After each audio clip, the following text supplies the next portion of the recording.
Hai,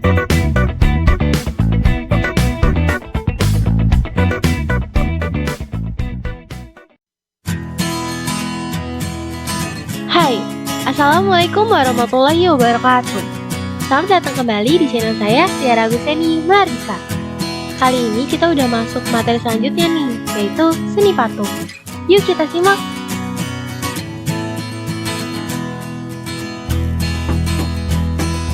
Pengertian seni patung. Seni patung merupakan bentuk pengalaman artistik seniman yang ditampilkan dalam wujud 3 dimensi. Pada zaman dahulu, seni patung dibuat untuk kepentingan keagamaan pada zaman Hindu atau Buddha. Patung dibuat untuk menghormati dewa atau orang yang dijadikan teladan.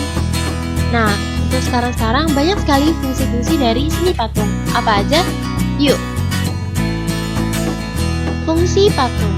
Yang pertama, ada patung religi untuk beribadah atau bermakna religius. Lalu yang kedua, ada patung monumen untuk memperingati seseorang atau peristiwa yang dianggap penting oleh suatu kelompok sosial sebagai bagian bersejarah. Yang ketiga ada patung arsitektur, yaitu patung yang ikut aktif dalam konstruksi bangunan. Yang keempat ada patung dekorasi untuk menambah keindahan. Yang kelima ada patung seni untuk menikmati bentuk keindahannya. Yang terakhir ada patung kerajinan untuk merupakan hasil karya pengrajin. Nah, berikut ini adalah contoh gambar dari fungsi-fungsi patung.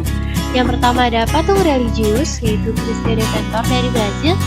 Patung ini termasuk 10 patung religius terbesar yang ada di dunia. Lalu ada patung monumen, ada yang tahu ini tempatnya di mana? Ya, betul, berada di Lubang Buaya. Patung ini mengingatkan kita kepada perlawanan 7 pahlawan kita untuk melawan G30 SPKI. Lalu yang ketiga ada patung arsitektur, patung-patung yang ikut aktif dalam konstruksi bangunan.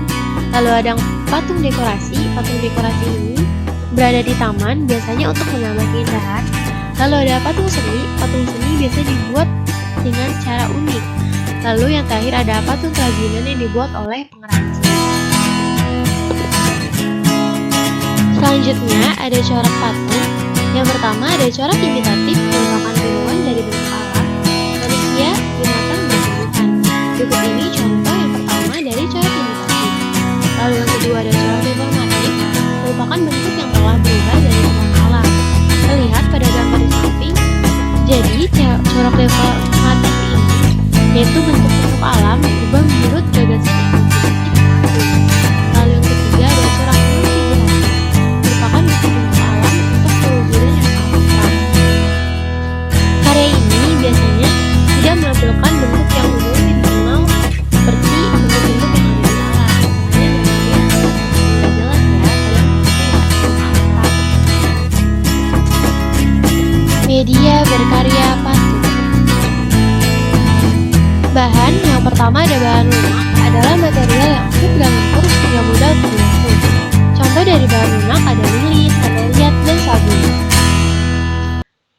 Yang kedua ada bahan sedang, adalah bahan yang tidak lunak dan tidak keras. Contoh bahannya ada kayu aru atau kayu landu. Lalu yang ketiga ada bahan keras, adalah dapat berupa kayu atau batu-batuan. Contohnya batu granit atau batu andesit. Nah, di samping ini merupakan contoh seni patung dari bahan lunak, bahan sedang, serta bahan keras. Alat yang pertama ada butsir. Butsir adalah alat bantu untuk membuat patung. Butsir digunakan untuk membuat patung dari bahan tanah liat. Lalu yang kedua ada meja putar. Meja putar adalah meja untuk membuat patung, berfungsi untuk memudahkan dalam mengontrol bentuk dari berbagai arah. Lalu yang ketiga ada pahat. Pahat ada 2 jenis, yaitu pahat yang digunakan untuk mengukir kayu dan pahat yang digunakan untuk memahat batu. Lalu yang keempat ada palu. Palu merupakan alat pelengkap pahat. Yang kelima, cetakan. Cetakan berfungsi untuk mencetak karya patung yang terbuat dari bahan cair seperti gips. Bentuk cetakan tergantung dari model cetakan. Lalu yang terakhir ada sendok mengaduk. Sendok ini berfungsi untuk mengambil adonan dan menempelkannya pada kerangka patung. Lalu selanjutnya ada teknik dalam seni patung. Yang pertama ada teknik butsir. Teknik butsir yaitu membuat patung dengan cara memijit, menambah, dan mengurangi bahan yang dibentuk dengan dibantu alat butsir. Lalu yang kedua ada teknik pahat, dilakukan dengan cara mengurangi bahan menggunakan alat pahat. Teknik ini biasanya menggunakan bahan seperti kayu dan bambu. Lalu yang ketiga ada teknik cetak. Teknik mencetak ada dua macam, yaitu cetak tekan dan cetak tuang atau cor. Dalam membuat patung, teknik mencetak biasanya digunakan teknik cetak tuang atau cor. Bahan yang digunakan untuk teknik ini umumnya kayu. Lalu ada teknik konstruksi. Teknik konstruksi adalah teknik membuat patung dengan cara menyusun bahan, baik dengan kerangka ataupun tanpa kerangka. Cara menyusunnya dapat direkatkan dengan lem, diplester, atau dilas. Terima kasih telah menonton video ini. Semoga bermanfaat. Sampai jumpa kembali. Bye. Wassalamualaikum warahmatullahi wabarakatuh.